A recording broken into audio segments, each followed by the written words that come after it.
الحمد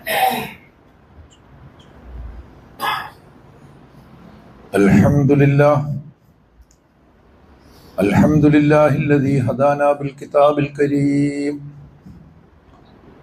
نحمده ونستعينه ونستغفره ونؤمن به ونتوكل عليه ونعوذ به من شرور أنفسنا من يهد الله فهو المهتدي ومن يضلل فلن تجد له وليا مرشدا أشهد أن لا إله إلا الله وأشهد أن محمدا عبده ورسوله أرسله بالحق بشيرا ونذيرا بين يدي الساعة من يطع الله ورسوله فقد رشد ومن يعصهما فإنه لا يضر إلا نفسه ولا يضر الله شيئا اللهم صل على محمد وعلى آل محمد كما صليت على إبراهيم وعلى آل إبراهيم إنك حميد مجيد اللهم بارك على محمد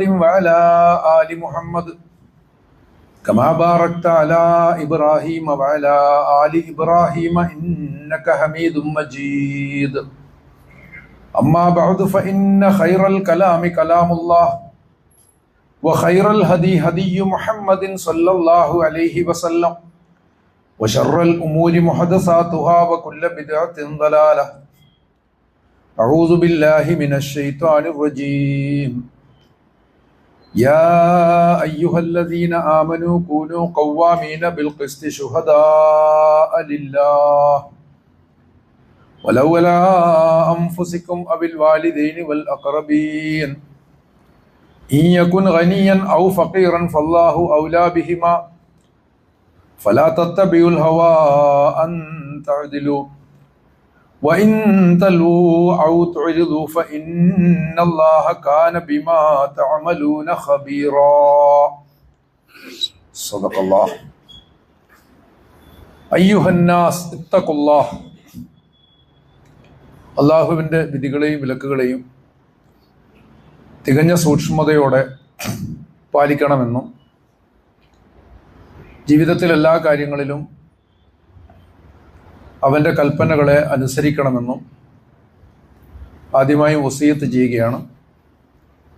അല്ലാഹു സുബ്ഹാനഹു വ തആല നമ്മെ എല്ലാവരെയും നേർവഴിയിൽ നയിക്കുകയും വിജയിപ്പിക്കുകയും ചെയ്യുമാറാകട്ടെ. ഇമാം അബൂ ഹനീഫ റഹ്മഹുല്ലാ അദ്ദേഹം പല നിലകളിൽ പ്രശസ്തനായിട്ടുള്ള ഒരു വ്യക്തിയാണ്. വലിയ പണ്ഡിതനാണ്. മാത്രവുമല്ല മുസ്ലിം ലോകത്ത് ബഹുഭൂരിഭാഗം പിന്തുടരുന്ന കർമ്മശാസ്ത്ര സരണിയായ ഹനഫി മദ്ഹബിന്റെ ഇമാമാണ്. അതോടൊപ്പം അദ്ദേഹം ചിന്തകനാണ്. ചിന്തയിൽ ഒരു വലിയ വഴി വെട്ടി തുറക്കാൻ ശ്രമിച്ച ഒരാളാണ്. അങ്ങനെയുള്ള അതോടൊപ്പം വിപ്ലവകാരിയാണ്. ഇതിനെല്ലാം പുറമെ അദ്ദേഹം ഒരു കച്ചവടക്കാരനുമാണ്. ഒരു വസ്ത്രവ്യാപാരിയായിരുന്നു ഇമാം അബൂ ഹനീഫ. ഒരു വസ്ത്രവ്യാപാരി എന്ന നിലക്കുള്ള അദ്ദേഹത്തിൻ്റെ ജീവിതത്തിലുള്ള ഒരു ഉദാഹരണം പറഞ്ഞുകൊണ്ട് ഇന്ന് നമുക്ക് ആരംഭിക്കാം. അദ്ദേഹത്തിൻ്റെ ഒരു പങ്കുകച്ചവടക്കാരൻ, അദ്ദേഹത്തിൻ്റെ ശിഷ്യനും കൂടിയാണ്. ഹഫ്സ് ബിൻ അബ്ദുറഹ്മാൻ എന്നാണ് പേര്. അദ്ദേഹം ഒട്ടും കുറഞ്ഞ ഒരാളല്ല തഖ്വയിലും ധാർമ്മികതയിലും. പക്ഷെ ഒരിക്കൽ അദ്ദേഹത്തിനൊരു അബദ്ധം സംഭവിച്ചു. ഇമാം അബൂ ഹനീഫ അദ്ദേഹത്തിൻ്റെ യാത്രക്കിടയിൽ കടയിൽ വിൽക്കാനുള്ള കുറേ സാധനങ്ങൾ പർച്ചേസ് ചെയ്ത് അങ്ങോട്ടേക്ക് കൊടുത്തു വിട്ടതാണ്. കൂടെ ഒരു കുറിപ്പും ഉണ്ടായിരുന്നു. ഈ വസ്ത്രങ്ങളിൽ ഒരെണ്ണത്തിനൊരല്പം നിറമങ്ങലുണ്ട്. പെട്ടെന്ന് ശ്രദ്ധയിൽപ്പെടില്ല. പക്ഷെ അത് നോക്കി തിരഞ്ഞു പിടിച്ച് മാറ്റി വെക്കണം. വാങ്ങാൻ ആൾ വന്നു കഴിഞ്ഞാൽ അക്കാര്യം പറഞ്ഞിട്ട് മാത്രമേ കൊടുക്കാൻ പാടുള്ളൂ. ആ ഒരു നിറമങ്ങൽ ആളുടെ ശ്രദ്ധയിൽ, കസ്റ്റമറുടെ ശ്രദ്ധയിൽപ്പെടുത്തണം. ശ്രദ്ധയിൽപ്പെടാനും മാത്രം ഇല്ലാത്തത് കൊണ്ടാണ് പ്രത്യേകം അങ്ങനെ പറഞ്ഞത്. ഇങ്ങനെ ഒരു കുറിപ്പും കൂടി അതിൻ്റെ കൂടെ ഉണ്ടായിരുന്നു. യാത്രയൊക്കെ കഴിഞ്ഞ് തിരിച്ചു വന്നതിന് ശേഷം ഇമാം അവർകൾ ഹഫ്സിനോട് ഇതിനെ സംബന്ധിച്ച് ചോദിച്ചു. ഹഫ്സ് ഈ കാര്യം മറന്നുപോയിരുന്നു. അദ്ദേഹത്തിന് മറവി സംഭവിച്ചതാണ്, അല്ലാതെ ഇവിടെ സൂചിപ്പിച്ചതുപോലെ അദ്ദേഹം അത്ര മോശക്കാരനായതുകൊണ്ടൊന്നുമല്ല. അദ്ദേഹവും നല്ല തക്കവുള്ളൊരു മനുഷ്യൻ തന്നെയാണ്. പക്ഷേ ഈ മറവി അബൂ ഹനീഫയെ വല്ലാതെ അസ്വസ്ഥപ്പെടുത്തി. അദ്ദേഹം ആ ഒരു കൺസൈൻമെന്റിൽ നിന്ന് കിട്ടിയിട്ടുള്ള മുഴുവൻ ലാഭവും ദാനം ചെയ്യുകയും ഹഫ്സുമായുള്ള കച്ചവട പങ്കാളിത്തം അവസാനിപ്പിക്കുകയും ചെയ്തു. ഇങ്ങനെയുള്ള ധാരാളം സംഭവങ്ങൾ ഇമാമിൻ്റെ ജീവിതത്തിലുണ്ട്. പലപ്പോഴും അദ്ദേഹത്തിന് സാധനങ്ങൾ വിൽക്കാൻ വരുന്നവർക്ക് അവരുദ്ദേശിച്ചതിനേക്കാളും കൂടുതൽ വിലയാണ് അബൂ ഹനീഫ കൊടുക്കുക. കാരണം എന്തെന്നാൽ അദ്ദേഹം പറയും, എനിക്കിത് വിറ്റാൽ ഇതിനേക്കാളും ലാഭം കിട്ടും. അപ്പോൾ സ്വാഭാവികമായിട്ടും നിങ്ങൾക്ക് അർഹതപ്പെട്ടത് ഞാൻ തരണം എന്ന് പറഞ്ഞുകൊണ്ടാണ് കച്ചവടം ചെയ്യാറുള്ളത്. ഇതൊരു മാതൃക എന്ന നിലക്ക് പറഞ്ഞതാണ്.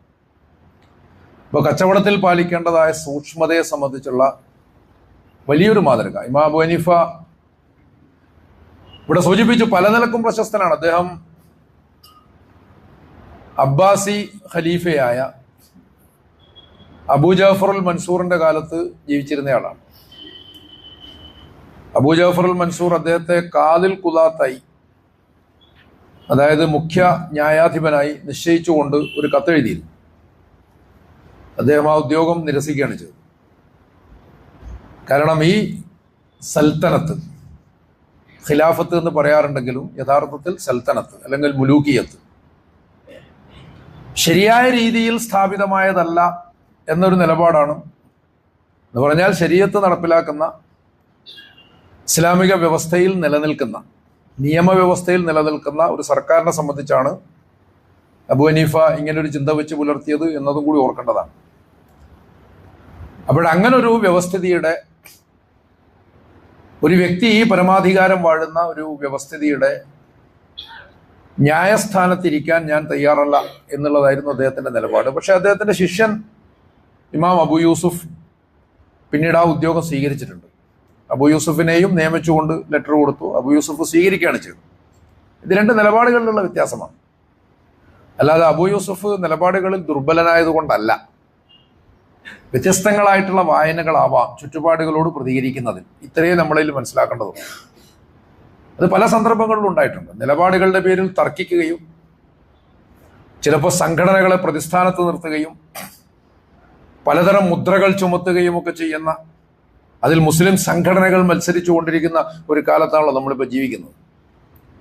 അപ്പോഴവിടെ ശ്രദ്ധേയമായിട്ടുള്ളൊരു കാര്യം, മൗലികമായ പ്രശ്നങ്ങളിൽ പോലും അബൂബക്കർ സിദ്ദീഖ് റളിയല്ലാഹു അൻഹുവിന്റെ മുഖ്യ ഉപദേഷ്ടാവാണ് ഉമർ റളിയല്ലാഹു അൻഹു. ഉമർ റളിയല്ലാഹു അൻഹുവും അബൂബക്കർ സിദ്ദീഖും തമ്മിൽ ഒരുപാട് വിഷയങ്ങളിൽ അഭിപ്രായ വ്യത്യാസമുണ്ടായിരുന്നു. പ്രധാനമായും ഖാലിദ് ഇബ്നുൽ വലീദുമായി ബന്ധപ്പെട്ട ഒരു പ്രശ്നം ഉണ്ടായിരുന്നു. ആ പ്രശ്നത്തിലേക്കൊന്നും കടക്കുന്നില്ല, അത് നമ്മുടെ വിഷയമല്ലാത്തതുകൊണ്ട് ആനുഷംഗികമായി മാത്രം പറയാം. അപ്പൊ ഖാലിദുമായി ബന്ധപ്പെട്ട വിഷയത്തിൽ രണ്ടുപേർക്കും രണ്ട് നിലപാടുണ്ടായി. അതേസമയം ഖലീഫ എന്ന നിലക്ക് അബൂബക്കറിന്റെ തീരുമാനമാണ് നടപ്പിലായത്. ഈ വിഷയത്തെ അനലൈസ് ചെയ്തുകൊണ്ട് മുഹമ്മദ് ഹുസൈൻ ഐക്കൽ ഖാലിദുമായി ബന്ധപ്പെട്ട വിഷയത്തിൽ ഉമർ കുറച്ചുകൂടി കർക്കശമായ നിലപാടാണ് സ്വീകരിച്ചത്. അബൂബക്കറിന് അങ്ങനെയല്ലായിരുന്നു. അത്രയും കാർക്കശ്യം ആ വിഷയത്തിൽ വേണ്ടതില്ല, ഒരു ശാസനയിൽ ഒതുക്കാവുന്ന പ്രശ്നമേ ഉള്ളൂ എന്നുള്ളതായിരുന്നു അബൂബക്കറിന്റെ നിലപാട്. മുഹമ്മദ് ഹുസൈൻ ഐക്കൽ ഈ പ്രശ്നത്തെ അനലൈസ് ചെയ്തുകൊണ്ട് പറയുന്നത്,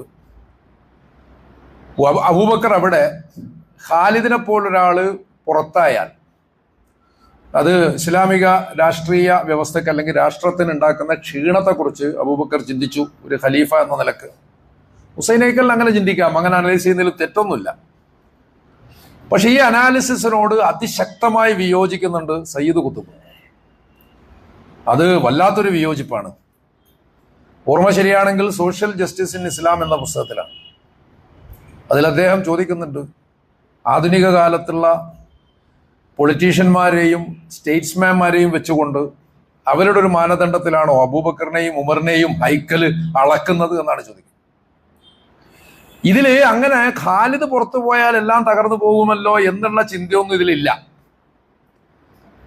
ആ വിഷയത്തിൽ എന്ത് നിലപാടെടുക്കണം എന്ന കാര്യത്തിൽ രണ്ടുപേർക്കും ഇടയിലുള്ള അഭിപ്രായ വ്യത്യാസങ്ങൾ, ആ അഭിപ്രായ വ്യത്യാസങ്ങൾ സാധുവാണ്. ഇസ്ലാം അത് അംഗീകരിച്ചതാണ് എന്ന് മാത്രമേ ഉള്ളൂ എന്ന് പറഞ്ഞുകൊണ്ടാണ് സയ്യിദ് ഖുത്ബ് അതിനെ വിശദീകരിക്കുന്നത് എന്ന് കാണാൻ സാധിക്കും. അപ്പോൾ ഇതാണ് യഥാർത്ഥത്തിൽ എല്ലാ അഭിപ്രായ വ്യത്യാസങ്ങളോടും ഉണ്ടാകേണ്ടതായിട്ടുള്ള ഒരു നിലപാട്. ആളുകളുടെ ബോധവും അതുപോലെ തന്നെ സാഹചര്യങ്ങളും ഒക്കെ അനുസരിച്ച് നിലപാടുകൾ മാറാം. അതിരിക്കട്ടെ, അത് ആനുഷംഗികമായിട്ട് പറഞ്ഞതാണ്. എന്തായാലും ഇവിടെ സൂചിപ്പിച്ചത് ഇമാം അബൂ ഹനീഫയുടെ നിലപാടിനെ സംബന്ധിച്ചാണ്, കച്ചവടവുമായി ബന്ധപ്പെട്ടു.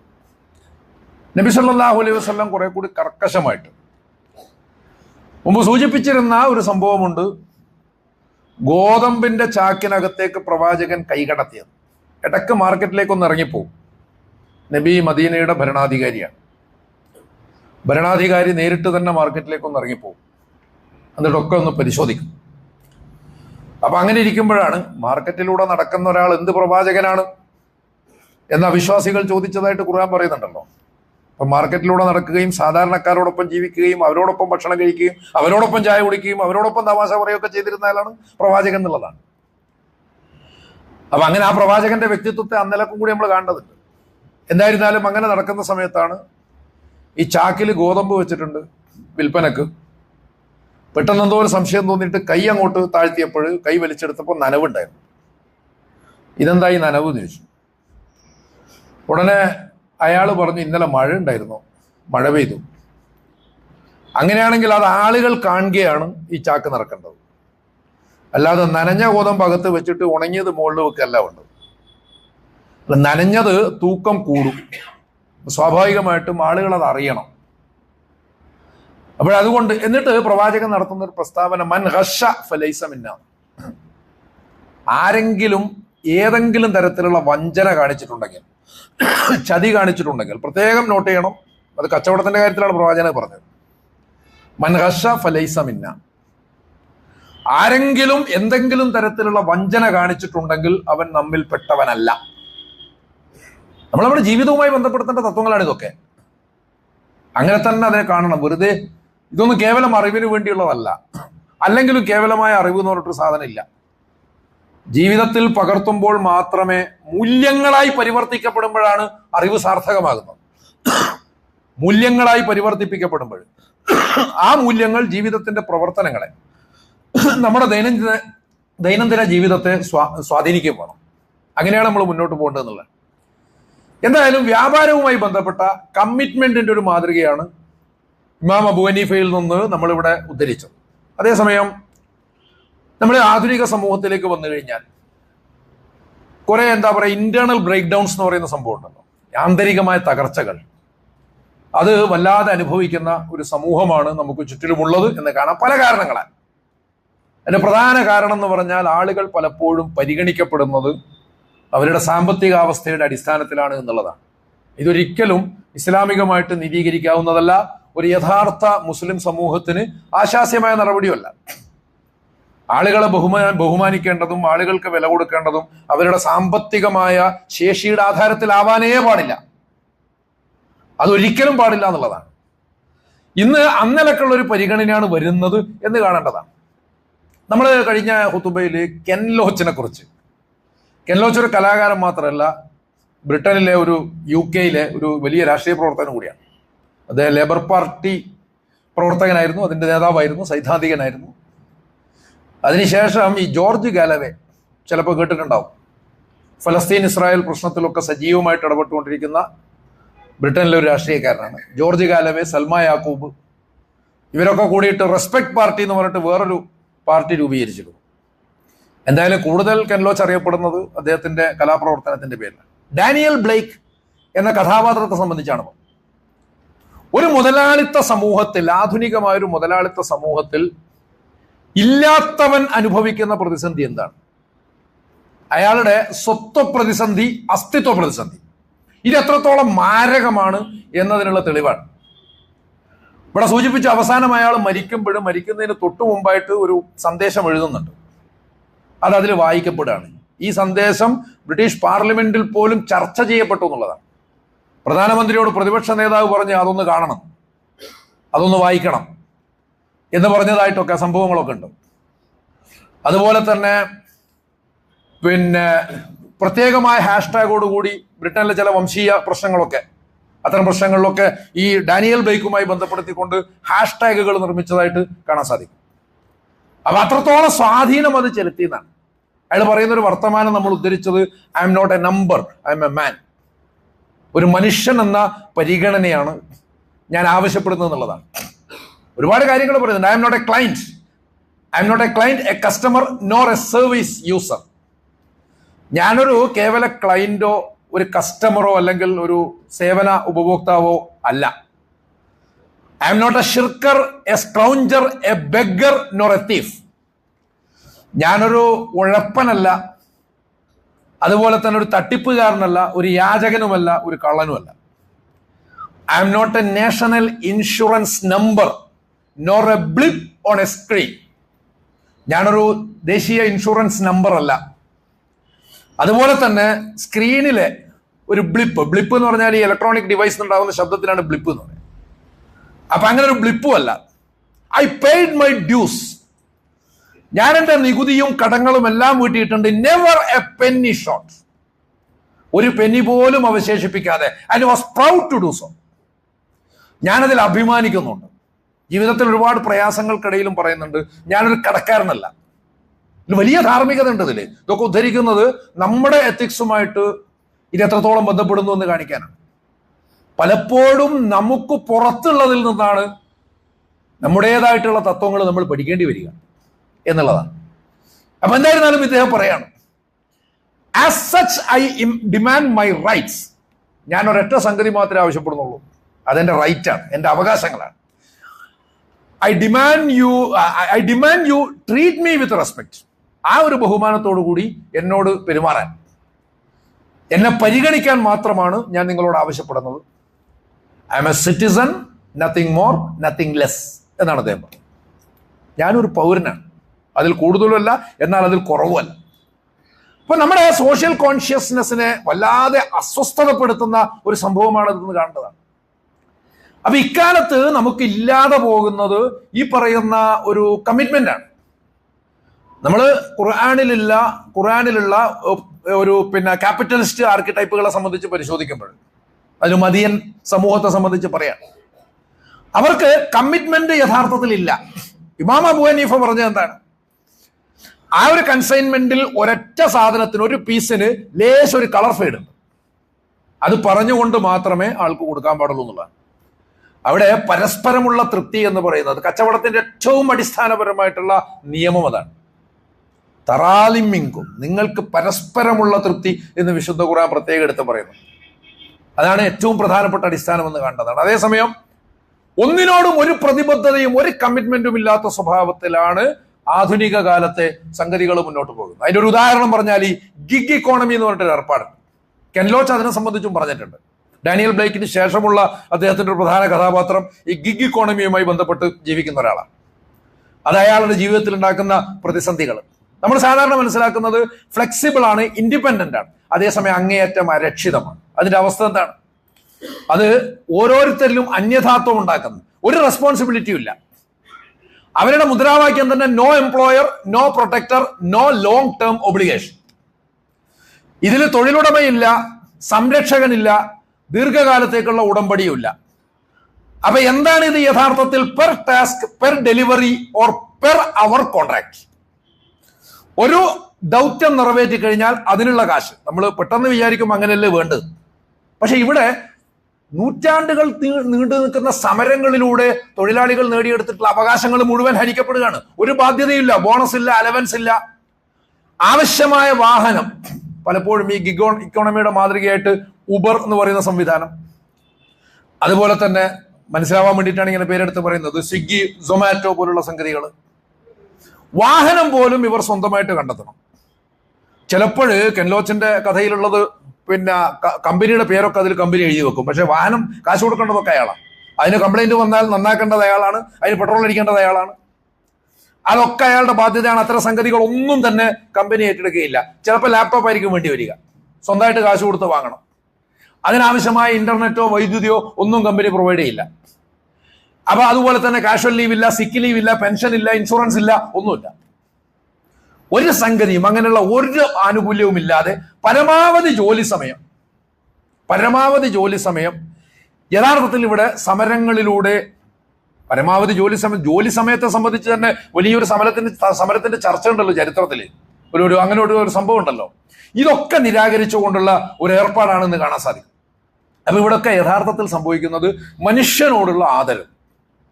ഇതാണ് ഇവിടെയുള്ള യഥാർത്ഥത്തിലുള്ള ഖുർആനുമായി ബന്ധപ്പെട്ട പോയിന്റ് എന്ന് കാണണം. മനുഷ്യനോടുള്ള ആദരവ്.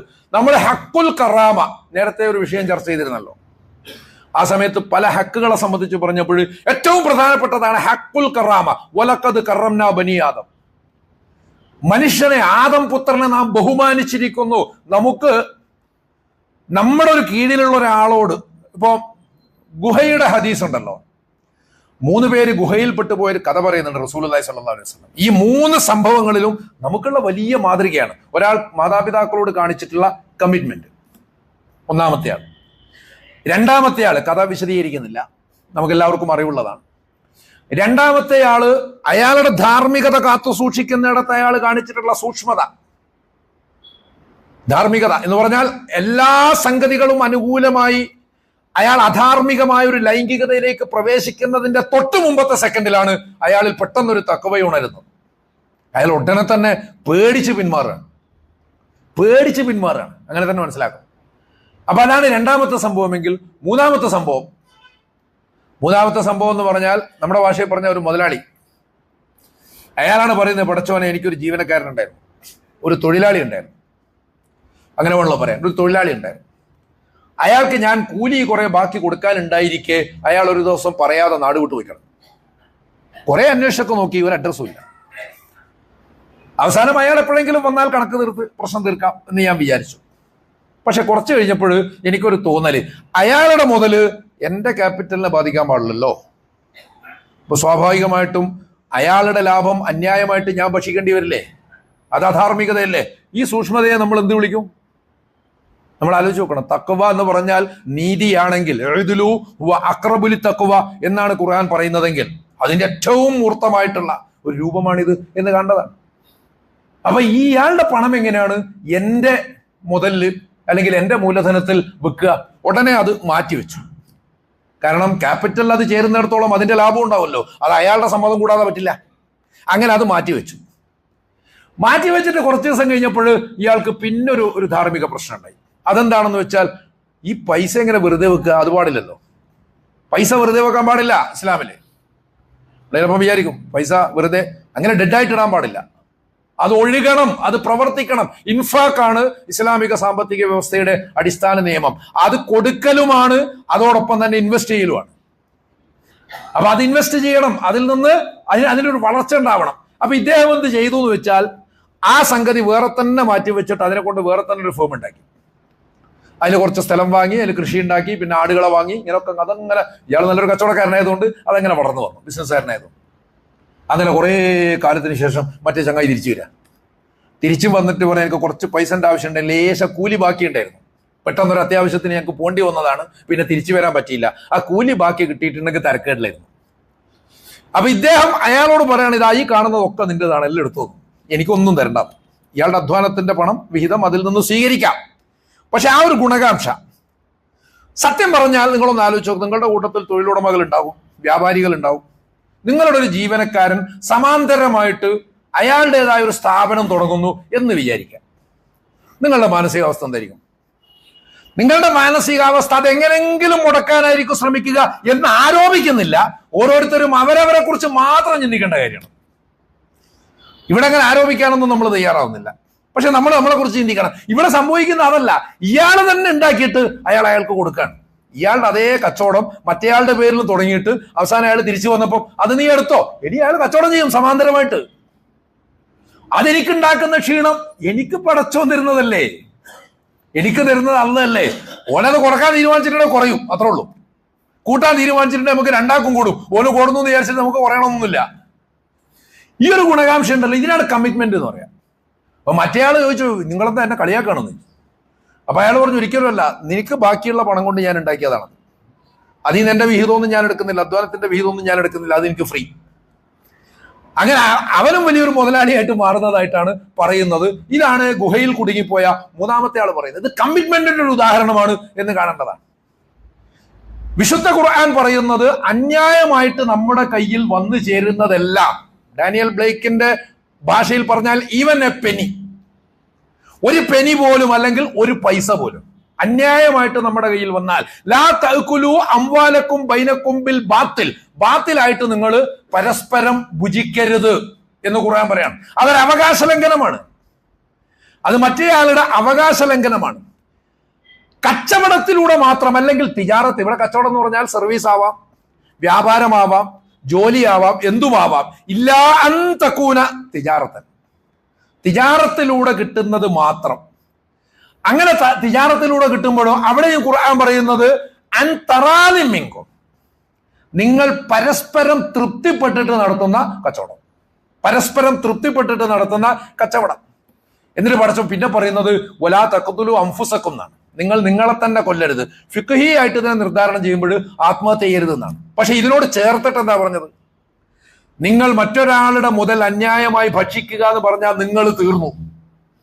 അതാണ് അതിന്റെ അർത്ഥം. നിങ്ങൾ തീർന്നു, നിങ്ങൾ പിന്നെ ആത്മഹത്യ ചെയ്ത പോലെ തന്നെയാണ്. അതുകൊണ്ടല്ലേ ഇത് ചേർത്ത് പറഞ്ഞത്. ഇങ്ങനെയും കൂടെ അതിനെ മനസ്സിലാക്കണം.